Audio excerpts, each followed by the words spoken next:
Hoy quiero en esta noche compartir un tema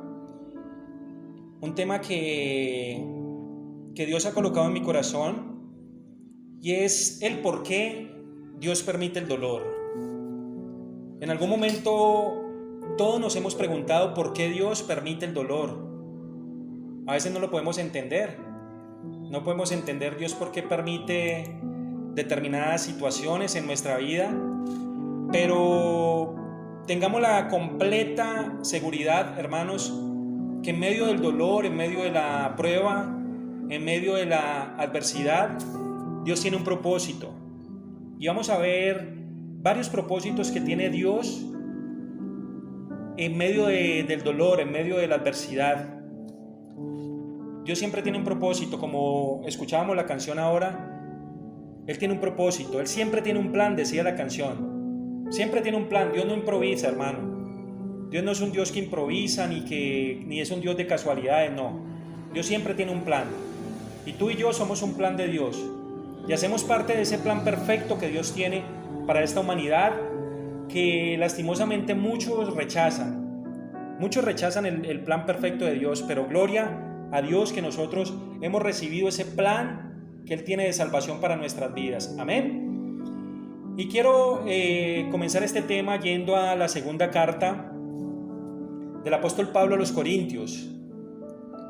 Vamos a leerlo de la traducción del lenguaje actual, que de todas las versiones que leí, este texto me pareció como la que está mejor explicada. Entonces voy a leerlo de esta traducción del lenguaje actual. Dice ahí en el verso 10 de 2 de Corintios capítulo 7: cuando Dios los ponga tristes, no lo lamenten, pues esa tristeza hará que ustedes cambien y que pidan perdón y se salven. Porque la tristeza provocada por las dificultades de este mundo los puede matar. Entonces mire lo hermoso que muchas veces Dios nos contrista. Muchas veces Dios nos pone tristes. Dios a veces permite determinadas cosas, sucesos, circunstancias en nuestra vida, pero nos dice aquí la palabra que cuando venga algo de parte de Dios, no nos coloquemos tristes, no lo lamentemos, dice aquí la palabra. Porque esa tristeza que proviene de Dios, porque hay una tristeza que proviene de Dios, aquí nombra la tristeza que proviene de Dios, pero dice también la tristeza provocada por el mundo. La tristeza que viene de parte de Dios dice que va a hacer que nosotros cambiemos. Dice que va a hacer que nosotros le pidamos perdón para que Él nos pueda salvar. ¿Y cuántos en un momento tal vez de ver todo ya perdido, de ver que no tenían salida, de que no tenían escapatoria, de que ya no había nada que hacer, le pidieron perdón a Dios? ¿Cuántas personas al ver que la adversidad vino sobre ellos le pidieron perdón a Dios y cambiaron su forma de vivir? Cambiaron sus actitudes, cambiaron su forma de ver la vida, y esto produjo en ellos un arrepentimiento sincero, un arrepentimiento verdadero. Todos estamos llamados a tener un fruto digno de arrepentimiento.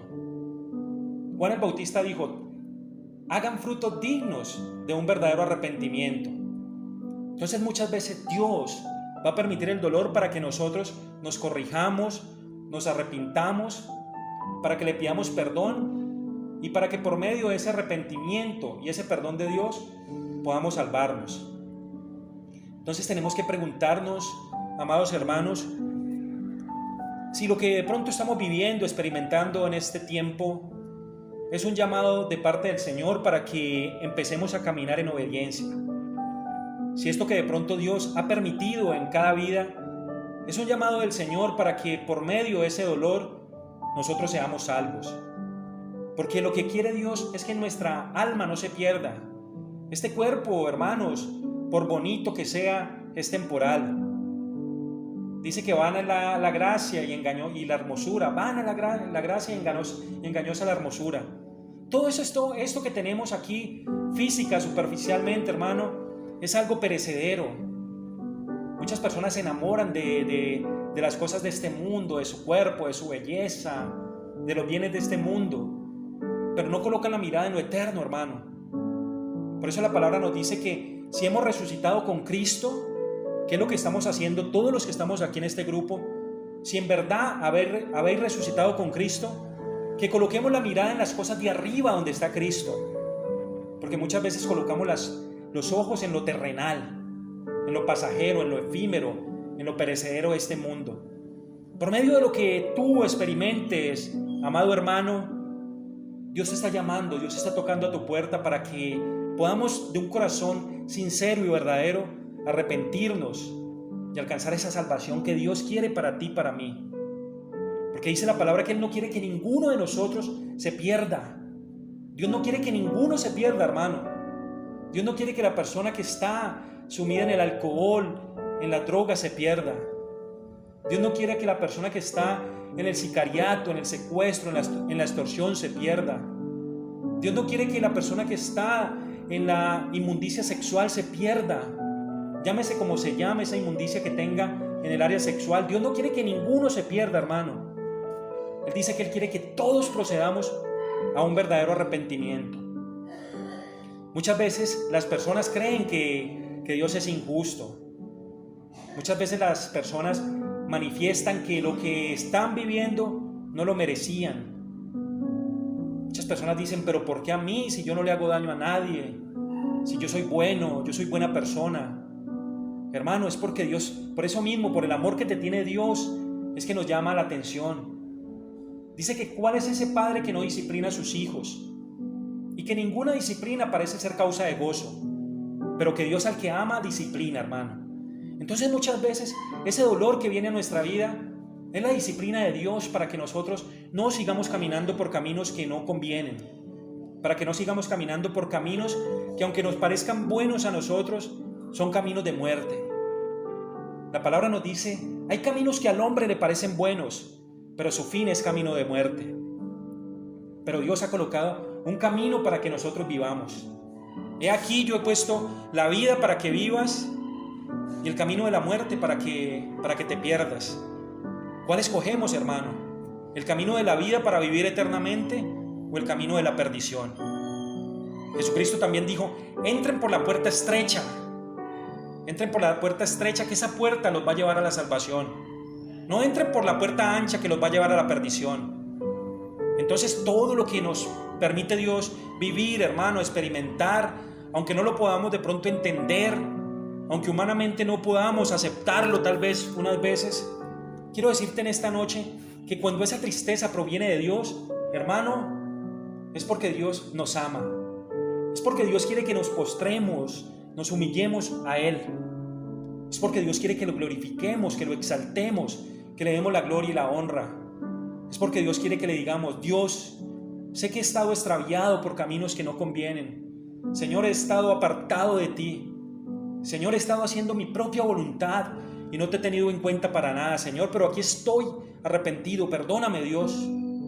Perdóname, Dios, porque no quiero perderme. Quiero estar contigo, Señor, en una eternidad. Y Él dice que esa tristeza va a hacer que nosotros cambiemos. ¿Cuántos de nosotros tal vez nos tocó cambiar porque nos pasaron tantas cosas, nos pasaron tantas desgracias en nuestra vida, que llegó un momento, hermano, que hicimos como el hijo pródigo? Dice la palabra que el hijo pródigo, volviendo en sí, dijo, volveré a la casa de mi padre. Y Dios muchas veces permitió nuestro dolor, hermano, permitió muchas cosas en nuestra vida para que nosotros volviéramos en sí, para que volviéramos a la casa de nuestro Padre y nos reconciliáramos con Él. Por eso, hermano, no te lamentes por lo que estás viviendo. No cuestiones a Dios por lo que te ha tocado experimentar o vivir. No lo cuestiones. No le digas, Dios, ¿por qué? No le preguntes por qué, porque Dios tiene un para qué, porque Dios tiene propósitos con tu vida, hermano. Pero en cambio la tristeza provocada por las dificultades de este mundo los puede matar. ¿Cuántas veces sufrimos tristeza, hermano, por nuestra necedad? ¿Cuántas veces sufrimos, hermano, calamidades por nuestra desobediencia a Dios? ¿Cuántas veces sufrimos cosas malas por nuestra obstinación en seguir en lo malo, en perseverar en el pecado? Y Dios dice que no perseveremos en el pecado, por el contrario, que perseveremos en el bien hacer. Tenemos que perseverar en lo bueno, hermano. Te voy a leer de nuevo este texto porque quiero que se lo graben en el corazón, hermanos. Cuando Dios los ponga tristes, no lo lamenten, pues esa tristeza hará que ustedes cambien y que pidan perdón y se salven. Pero la tristeza provocada por las dificultades de este mundo los puede matar. Qué hermoso, hermano, que Dios permite la tristeza. Dios permite el quebrantamiento de nuestro espíritu para que por medio de ese quebrantamiento podamos, hermano, clamar a Él. Para que podamos clamarle y para que podamos pedirle perdón y decirle: Señor, reconozco que no estaba haciendo lo correcto, Dios. Reconozco que la vida la llevaba de cualquier manera. Reconozco, Dios, que no estaba viviendo a tu manera, sino a mi manera, Dios. Pero me quiero corregir porque no me quiero perder. No quiero ser uno de esos que por su terquedad, obstinación, se perdieron por no hacerte caso, Dios. No quiero esto, mi Dios. Entonces el primer punto es que Dios permite el dolor en nuestra vida para arrepentimiento y salvación. Para arrepentimiento y salvación. Otro punto que quiero tocar lo encontramos en el libro de Job, capítulo 42, verso 5. En el libro de Job, capítulo 42, verso 5, ya todos conocemos las aflicciones de Job. Sabemos que Job fue un hombre que le tocó sufrir demasiado en esta tierra. Job pereció mucho en esta tierra, perdió todas sus riquezas, perdió sus hijos. Y por último dice la palabra que Dios permitió que una sarna maligna tocara su cuerpo. Y uno se preguntará, pero ¿por qué Dios permitió todo esto en la vida de Job? Si la misma Biblia dice que Job era un hombre temeroso de Dios, recto, justo, temeroso de Dios y apartado del mal. Y nosotros leyendo la historia de Job nos podemos preguntar, pero Dios, ¿por qué permitió esto en la vida de Job? Hermano, este versículo que vamos a leer nos va a aclarar esa duda.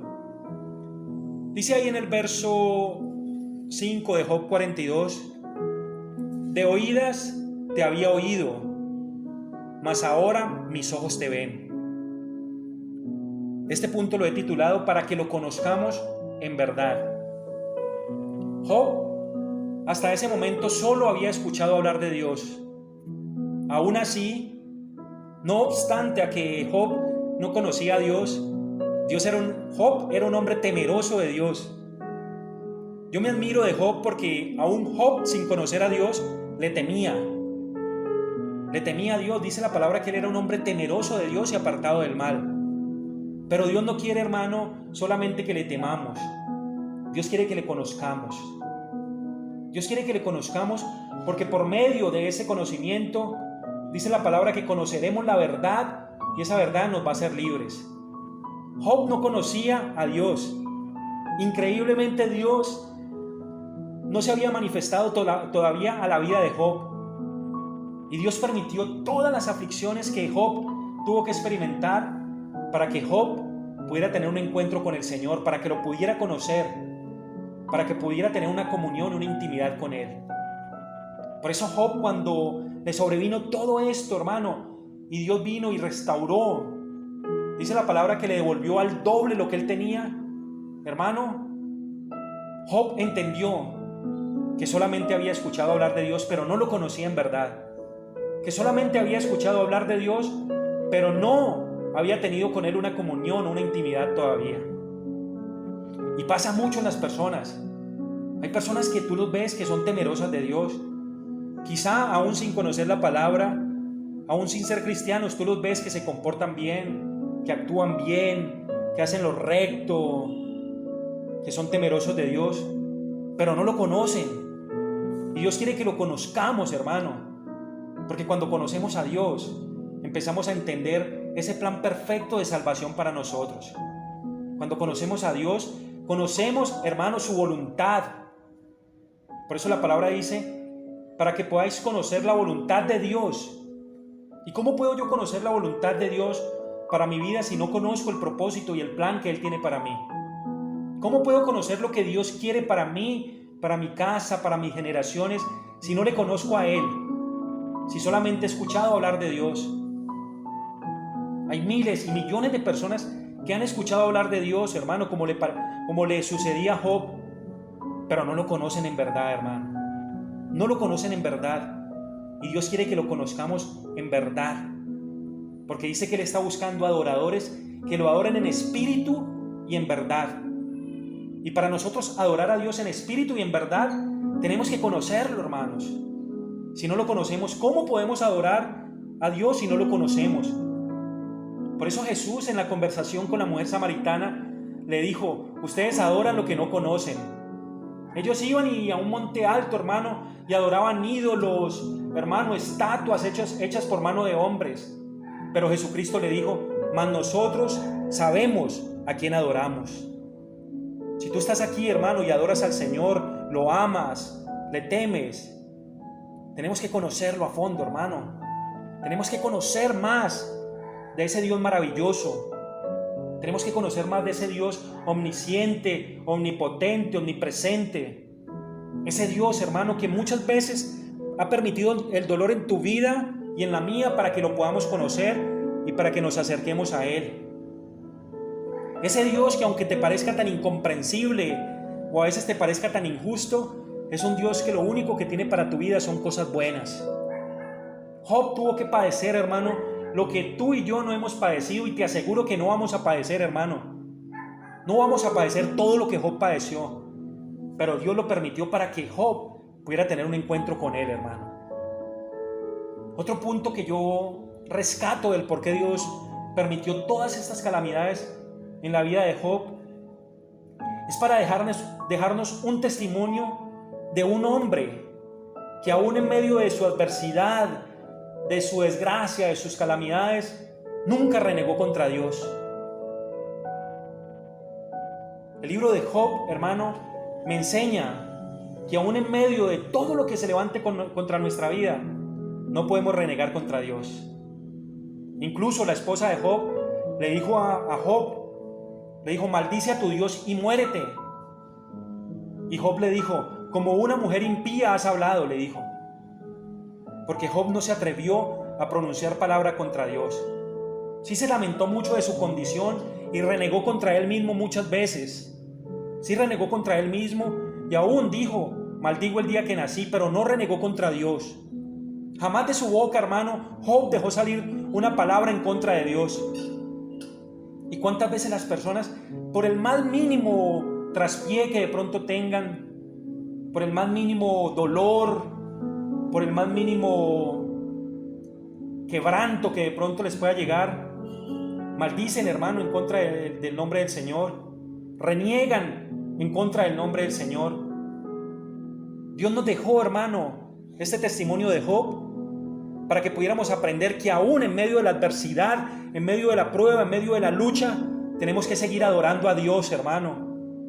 Lo más hermoso de Job es que dice que cuando le sobrevino todo esto, todo lo que le vino a su vida, dice que él se postró en tierra y adoró, hermanos. Él se postró en tierra y adoró. Y dijo: desnudo salí del vientre de mi madre y desnudo me volveré a ir. Jehová dio y Jehová quitó. Sea el nombre de Dios glorificado. Y no conocía a Dios en ese tiempo, hermano. Increíble, hermano Job. Increíble que aún sin conocer a Dios pudiera dejar salir de su boca esas palabras tan hermosas, sin conocer a Dios, hermano. ¿Y cuántas personas, aún conociendo a Dios, hermano, no dejan salir palabras de alabanza para Dios, palabras de gratitud, palabras de adoración para Dios? Porque nos quedamos de pronto en el reproche, en el cuestionamiento, nos quedamos de pronto en las preguntas, hermano, que solamente cuando estemos allá con el Señor en el cielo nos vamos a poder dar cuenta por qué Dios las permitió. Solamente en ese momento, hermano, vamos a poder saber por qué Dios nos permitió atravesar por tantas pruebas y por tantas batallas. Quiero ir al otro punto que también está en 2 de Corintios. 2 de Corintios, en el capítulo 12, vamos a ver otro propósito que que tiene Dios por medio de las pruebas. Segunda de Corintios capítulo 12 nos habla de un hombre, hermano, que es tremendo hombre de Dios, del apóstol Pablo. El apóstol Pablo fue usado tremendamente por el Señor para que nos compartiera, hermano. Dice la palabra que Pablo fue el apóstol a los gentiles, o sea, a nosotros. Pablo fue el apóstol enviado a predicarle a los pueblos que no eran del pueblo judío, del pueblo de Israel. Sin embargo, Dios también permitió dolor en la vida de Pablo. Y Pablo exclamó por allá en una de sus cartas, él exclamó por allá y dijo: es necesario que por muchas tribulaciones pasemos para entrar al reino de los cielos. Y aquí en 2 de Corintios capítulo 12, verso 1, nos habla de un aguijón en la carne. Un aguijón es algo agudo, algo que lo mortificaba, algo que lo torturaba. Y realmente los grandes teólogos no han podido saber exactamente cuál era el aguijón en la carne de Pablo. Nunca han podido a ciencia cierta decir cuál era el aguijón en la carne de Pablo. Pero dice aquí Pablo que ciertamente no me conviene gloriarme. Este punto se llama para no envanecernos. Dios permite el dolor también para no envanecernos. Ciertamente no me conviene gloriarme, pero vendré a las visiones y a las revelaciones del Señor. Conozco a un hombre en Cristo, él estaba hablando de él mismo, estaba hablando del mismo apóstol Pablo, que hace 14 años, si en el cuerpo no lo sé, si fuera del cuerpo no lo sé, Dios lo sabe, fue arrebatado hasta el tercer cielo, hermano. Y conozco a tal hombre, si en el cuerpo o fuera del cuerpo no lo sé, Dios lo sabe, que fue arrebatado al paraíso, donde oyó palabras inefables que no le es dado al hombre expresar. Mire, palabras inefables le habló Dios a Pablo directamente. Por eso Pablo dice que el evangelio que él aprendió no lo aprendió del hombre, sino directamente de Cristo. Cristo fue el que le enseñó el evangelio a Pablo directamente. Nuestro Señor Jesús le manifestó el evangelio a Pablo directamente.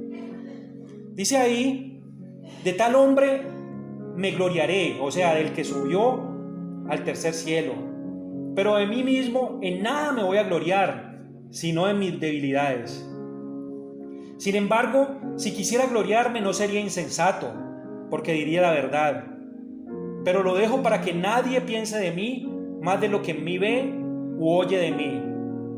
Y para que la grandeza de las revelaciones no me exaltase desmedidamente. Mire, hermano, escucha aquí con atención, hermano.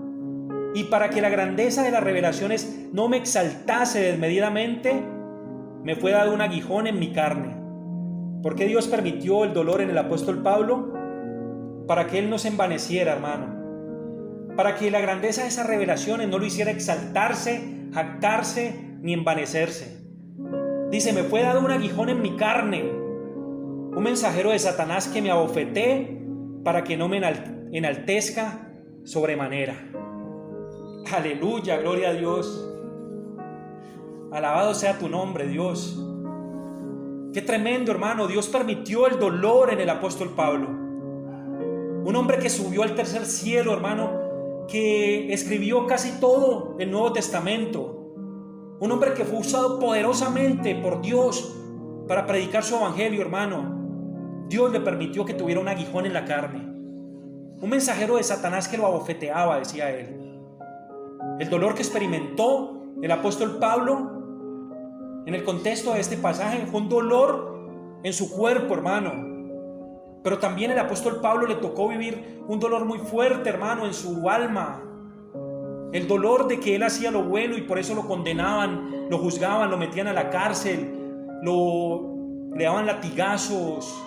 Hermano, tantas cosas que le tocó vivir y experimentar al apóstol Pablo. Tantas cosas, hermano, que él soportó por amor a Cristo. Mire qué hermoso que el apóstol Pablo dijo: lo que antes tenía por ganancia. Pablo tenía una gran reputación. Lo que antes tenía por ganancia, ahora lo tengo por basura para ganar a Cristo Jesús. Pablo no se aferró a las cosas de este mundo, hermano, al reconocimiento, a la vanidad, a la vanagloria, aún a las riquezas económicas. Él no se aferró a nada de esto, hermano, porque él dijo: todo lo tengo por basura por ganar a Cristo. Dios le permitió, hermano, no solo al apóstol Pablo, todos los discípulos de Jesús fueron torturados y muertos de una manera terrible, excepto el apóstol Juan, hermano, que dice la palabra que fue el único que pudo ir allá a la isla de Patmos y allá. Pregunta alguien: ¿el tercer cielo? Bueno, el tercer cielo es donde habita Dios, hermanos. Nosotros vemos acá un cielo que es el primer cielo, donde nosotros vemos las nubes, vemos aquí pues con nuestra visión natural. Pero si ya una persona de pronto se eleva de pronto en un transportador o en un avión, va a haber diferente dimensión del cielo. Pero el tercer cielo es donde habita Dios, hermano. Entonces allá en el tercer cielo fue donde Pablo dijo que había sido llevado. Pablo fue llevado directamente, hermano, a donde está Dios y a donde está su Hijo Jesucristo. Entonces, hermano, el apóstol Pablo reconoció que Dios le había permitido ese aguijón en su carne para que la riqueza de sus revelaciones no lo exaltase, hermano. Muchas veces el Señor va a tener que venir a colocarnos esos aguijones en la carne para que no nos envanezcamos. Muchas veces Dios va a permitir el dolor para que no nos jactemos, para que no nos ensoberbezcamos. Porque a veces, hermano, aun cuando de pronto Dios está haciendo grandes cosas en nosotros, nos está usando, hermano, el hombre tiene la tendencia a envanecerse. Yo conozco de personas que Dios las ha usado, hermano, para sanidades, para milagros, para grandes cosas, pero esas personas se envanecieron, hermano. Empezaron a atribuirse la gloria a ellos y empezaron a quitarle la gloria a Dios. Por eso Dios también va a permitir en algún momento, hermano, de que vengan aguijones a nuestra carne, va a permitir dolor, hermano, para que no nos envanezcamos. Y quiero terminar con el último punto, y es para darnos paciencia y para perfeccionarnos. Dios también permite, hermano, el dolor. Dios permite también las pruebas, permite la adversidad, para que por medio de ella alcancemos paciencia y nos perfeccionemos. Vamos allá a la carta del apóstol Santiago, capítulo 1, verso 2. Dice: hermanos míos, tengan por sumo gozo cuando os halléis pasando por diversas pruebas, sabiendo que la prueba de vuestra fe produce paciencia. ¿Qué produce la prueba, hermanos? ¿Qué produce el dolor? Paciencia. Mas tenga la paciencia su obra completa, para que seáis perfectos. Mire, hermano, este punto es para darnos paciencia y perfeccionarnos. Por medio del dolor y la adversidad, Dios va a colocar en nosotros paciencia. Y por medio de esa paciencia, Dios te va a perfeccionar, mi hermano, para que seáis perfectos y cabales sin que os falte cosa alguna. El Señor, hermano, permite las pruebas, pero aún en medio de la prueba dice: tengan por sumo gozo. O sea, no estén tristes, no estén abatidos, no estén afligidos, no renieguen, no maldigan. Gócense que están viviendo lo que están viviendo ahora, porque por medio de lo que están viviendo es la oportunidad que yo les estoy dando para que la paciencia en ustedes se vaya formando, para que aprendan a esperar en mí. No es la paciencia de aprender a esperar en la cola de un banco, hermano, o en una clínica, no. Es la paciencia de aprender a esperar en el Señor, de aprender a esperar en Él. Cuando las cosas no van bien, cuando todo va mal, cuando todo, hermano, está saliendo, hermano, como no esperábamos, como no queríamos, ahí tenemos que aprender a esperar en Dios. ¿Cuántas personas dejaron de esperar en Dios y perdieron bendiciones por no esperar en Dios? ¿Cuántas personas quisieron solucionar a su manera y no esperaron en la voluntad perfecta de Dios y cometieron errores, hermano, que los llevaron a la destrucción, al fracaso, a la bancarrota y aún a la muerte, hermano? ¿Cuántas personas por no saber esperar en Dios han cometido tantas barbaridades, atrocidades, hermano? Esto es tremendo, mis hermanos, porque Dios va a permitir que por medio de esas diversas pruebas, hermano, son diversas pruebas de todos los colores, hermanos, sabores. Van a venir pruebas a nuestra vida, pero ¿qué quiere Él por medio de esa prueba? que ejercitemos nuestra paciencia, hermano. Paciencia es aprender a esperar en Dios, aprender a esperar en su voluntad, aprender a esperar en el tiempo perfecto de Dios. Hay un tiempo del hombre, pero el tiempo del hombre no es perfecto. Mas el tiempo de Dios es perfecto, dice la palabra. Y esa paciencia que Dios va a perfeccionar en nosotros, hermano, va a hacer que nosotros seamos perfectos y cabales y que no tengamos falta de ninguna cosa. Yo no sé si tú en esta noche, hermano, pudiste entender por esta palabra que Dios muchas veces permite el dolor en nuestra vida, pero porque quiere cosas buenas para nosotros. Romanos 8:28 dice la palabra que a los que amamos a Dios, yo sé que tú amas a Dios, yo sé que tú amas a Dios. Dice la palabra que a los que amamos a Dios, quiere decir a ti y a mí que amamos a Dios, todas las cosas nos ayudan a bien.